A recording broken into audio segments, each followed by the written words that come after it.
Hello दोस्तों, स्वागत है आपके अपने यूट्यूब चैनल अघोरी इंग्लिश पर।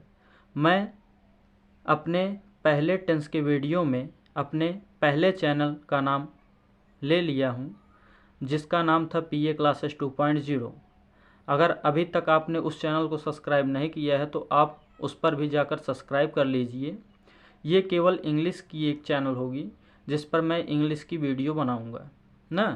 तो आप अभी तक इस चैनल को सब्सक्राइब ना किए हों तो आप जल्द से जल्द सब्सक्राइब कर लीजिए, क्योंकि ये आपके हर कंपटीशन से रिलेटेड और आपके 6वीं 7वीं 8वीं 9वीं 10वीं 11वीं 12वीं सभी बोर्ड पेपर के लिए और छोटे क्लास के बच्चों के लिए, सबके लिए ये यूजफुल होगा ना। तो हम ऐसा इंग्लिश पढ़ाएंगे जैसा कि आपने अभी तक पूरे यूट्यूब पर नहीं पढ़ा होगा। ना हो तो आप हमारे वीडियो को पूरा देखिएगा और यकीन तब होगा आपको ना। तो आइए शुरू करते हैं अपना निगेटिव सेंटेंस। जैसा कि मैंने अपना पहला वीडियो में बताया कि अपने पहले चैनल का नाम ले लिया हूँ गलती से, तो उसको भी मैं आज डाल दूँगा इस चैनल पर अघोरी इंग्लिश पर, तो आप सब्सक्राइब कीजिएगा। तो देखिए आपका क्या है ये। तो ये आपका पहला है निगेटिव सेंटेंस। कल हमने पॉजिटिव सेंटेंस पर बहुत ही विस्तार पूर्वक चर्चा किया था, आज निगेटिव सेंटेंस है आपका। तो निगेटिव सेंटेंस कहते किसे हैं? तो जब हिंदी वाक्य के अंत में क्या, जब हिंदी वाक्य के अंत में अंत में ता है, ती है, ते है से पहले, ता है, ती है, ते हैं से पहले क्या आ जाए? नहीं शब्द। क्या आ जाए आपका? नहीं शब्द आए, तब वहाँ निगेटिव सेंटेंस होता है। क्या होता है? Negative sentence. और जब निगेटिव सेंटेंस होता है तो इस टेंस की सहायक क्रिया चेंज होकर हो जाती है क्या? डू और डज। क्या होती है? डू और डज हो जाती है। अर्थात जो एस या ईएस लगता है वो हटकर आपका उसके स्थान पर डू या डज आ जाता है ना। जैसे कि डू का प्रयोग किसके साथ करते हैं और डज का प्रयोग किसके साथ करते हैं, आपके सामने नियम है। जैसा कि दिया है I, we, you, they, name and name. क्या? I, we, you, they, name and name अर्थात बहुवचन।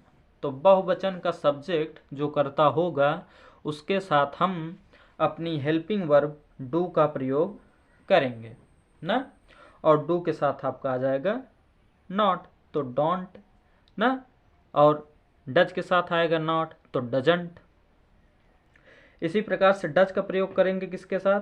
तो डज का प्रयोग करते हैं ही, सी, इट और नेम के साथ। अर्थात जो एक वचन का करता हो, जो एक वचन का सब्जेक्ट हो, उसके साथ करते हैं हम हेल्पिंग वर्ब डज का प्रयोग ना। तो अब जैसा कि आप स्ट्रक्चर देख सकते हैं, इसका स्ट्रक्चर क्या होता है? Subject plus helping verb. Helping verb अर्थात डू या डज, फिर प्लस गलती से मैं नॉट भूल गया था, तो डज प्लस नॉट क्या होगा? डज या डू के बाद not plus main verb plus object plus other verb और बाद में फुल स्टॉप ना। अब इसी के साथ चलते हैं अपने टेंस पर। तो देखते हैं टेंस आपका क्या है। तो देखिए कहा क्या, पहला टेंस कहा है सूर्य पूर्व में नहीं उगता है। जैसा कि हमने अपने कल के वीडियो में आपको बताया था कि जो यूनिवर्सल ट्रुथ होता है, अर्थात जो सभी लोग मानते हैं, उसे प्रेजेंट इंडेफिनिट टेंस में रखा जाता है ना। तो चाहे अंत में इसके गा गे गी भी आ जाए, या ता थे ती था थी या ई चुका चुकी, चाहे जो आए, तो आपको हमेशा उसे प्रेजेंट इंडेफिनिट में ही रखना है। क्योंकि एग्जामिनर जो होता है वो आपको बझाने के लिए क्या करता है, अंत में गा गे गी लगा देगा और सेंटेंस आपका यही रहेगा सूर्य पूर्व में उगता है। तो आप सोचेंगे हमने तो प्रेजेंट में पढ़ा था सूर्य पूर्व में उगता है, लेकिन यहाँ गा गे गी आया है, अर्थात यह फ्यूचर टेंस बन जाएगा। तो नहीं, वो फ्यूचर टेंस नहीं बनेगा, आपका प्रेजेंट ही टेंस रहेगा, क्योंकि सूर्य पूर्व में उगता है ये सभी अभी तक मानते हैं और मानते आएंगे, और आगे आने वाली हम लोगों की जो पीढ़ी होगी, जनरेशन जो होगी, वो भी इन बातों को मानती आएगी, क्योंकि हम लोग उन्हें ऐसा ही ज्ञान देंगे ना। तो अब देखते हैं आप, सूर्य पूर्व में नहीं उगता है, सूर्य पूर्व में नहीं उगता है, तो सूर्य के इंग्लिश क्या होता है? सन। तो सन एक है तो इसलिए द, तो द सन क्या हो जाएगा? द सन, द सन। अब उगना, उगना का यहाँ पर इंग्लिश होगा राइज ना, लेकिन नहीं है तो उससे पहले सहायक क्रिया लगेगा डू या डज। तो सूर्य बताओ एक है कि कई हैं? तो कहेंगे सर एक है, तो इसलिए द सन के साथ डज लगेगा, तो हो गया डज, द सन डज। उसके बाद उगना का rise, the sun does rise. लेकिन एक चीज़ अभी भूले कि नहीं आप, नॉट, तो इसीलिए मैं आपको समझाने के लिए बस इतना ये कर रहा हूँ। हाँ, तो the sun does not rise, उसके बाद में का होगा इन द पूर्व का ईस्ट। आया था ना समझ में? अगर ये नहीं आया तो आगे देखते हैं। अब इसी डज नॉट को हम शॉर्टकट में लिखेंगे ना, तो अभी दिखाते हैं कैसे होगा। जैसे कि प्रधानमंत्री अमेरिका नहीं जाएंगे। अब देखिए यहाँ पर गागेगी आया कि नहीं आया ना, तो आप सोचेंगे ये फ्यूचर टेंस है, लेकिन ये फ्यूचर टेंस नहीं है। क्यों? क्योंकि हमने बताया था कल आपको, जिसके अंदर पावर हो, तो प्रधानमंत्री के अंदर पावर होता है कि नहीं, आप बताइए, होता है ना। तो जिसके अंदर पावर हो वो भी प्रेजेंट इंडेफिनिट टेंस का होता है, चाहे उसमें गा हो, चाहे गी हो, चाहे चुका है, चाहे चुकी हो, चाहे जो हो ना।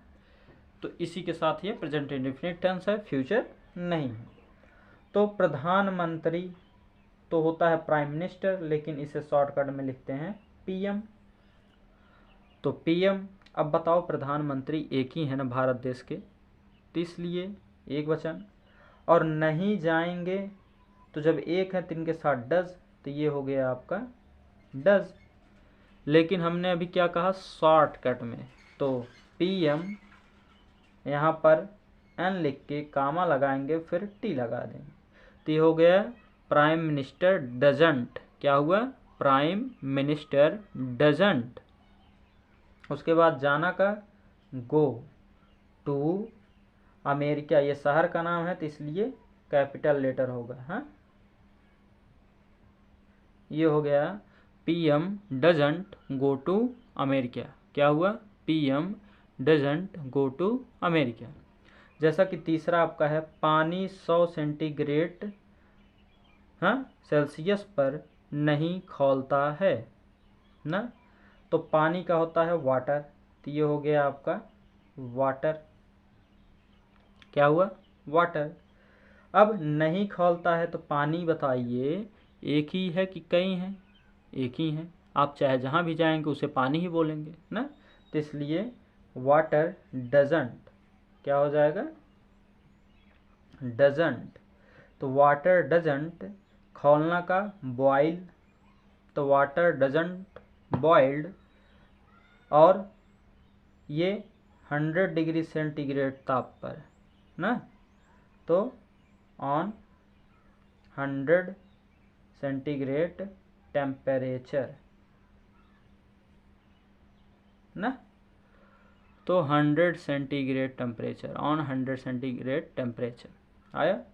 इसी के साथ किशोर मैदान में क्रिकेट नहीं खेलता है, तो किशोर एक वचन है, नाम है आपका, तो ये हो गया किशोर।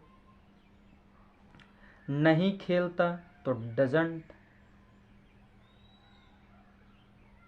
हाँ, तो किशोर डजंट। अब खेलना का प्ले, क्या खेलता है? क्रिकेट। कहाँ खेलता है? मैदान में, तो इन द फील्ड ना। तो Kishore doesn't play cricket in the field, Kishore doesn't play cricket in the field. हाँ, इसी के साथ आगे देखिए, माता जी घर में रामायण नहीं पढ़ती हैं। क्या है? माता जी। तो माता बताइए आपकी एक ही है ना, तो इसलिए मदर, क्या हुआ? मदर। फिर डजंट। अच्छा, जितना सेंटेंस आ रहा है सब डजंट है ना, तो कोई बात नहीं, आपकी आ जाएगा डोंट। हाँ, तो मदर डजंट नहीं पढ़ना, पढ़ना का रीड। क्या नहीं पढ़ती? रामायण। और रामायण ग्रंथ का नाम है, इसलिए कैपिटल लेटर होगा ना।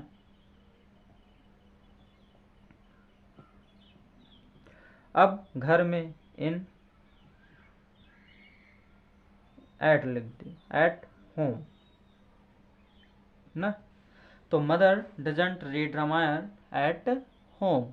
Mother doesn't read Ramayana at home. तो आई होप आपको अच्छे से समझ में आ रहा होगा। आइए बढ़ते हैं अपने अगले पर, हाँ, क्वेश्चन 6 पर। तो कहा वे तुम्हारी बहन को नहीं पीटते हैं। तो वे आपका बहुवचन तो हो गया दे, और नहीं पीटते हैं तो डोंट। क्या आएगा? डोंट। DO लिखकर, N लिखकर, कामा, फिर T, तो दे डोंट। क्या? They don't, they don't. पीटना का बीट, तो दे डोंट बीट। अब तुम्हारी बहन को, तो योर सिस्टर। तुम्हारी बहन को, वे, तो बहुवचन के लिए यहाँ पर योर, हाँ, योर सिस्टर। तो they don't beat your sister. वे तुम्हारी बहन को नहीं पीटते हैं। आगे, मैं खुद को भाग्यशाली नहीं समझता हूँ। तो मैं का आई, बहुवचन तो डोंट, तो आई डोंट। समझना का कंसीडर, तो आई डोंट कंसीडर। फिर क्या नहीं समझता हूँ? खुद को, तो माई सेल्फ। क्या होगा? My self. और लकी, LUCKY। तो I don't consider my self lucky. मैं खुद को भाग्यशाली नहीं समझता हूँ। I don't consider my self lucky. मैं खुद को भाग्यशाली नहीं समझता हूँ। इसी प्रकार से लास्ट आपका है, दिवाली साल में एक बार नहीं आती है। तो दिवाली, ये दिवाली एक वचन है, तो Diwali doesn't, Diwali doesn't come, Diwali doesn't कम। साल में एक बार, तो वंस, वंस ए ईयर। हाँ, तो Diwali doesn't come once a year. Diwali doesn't come once a year.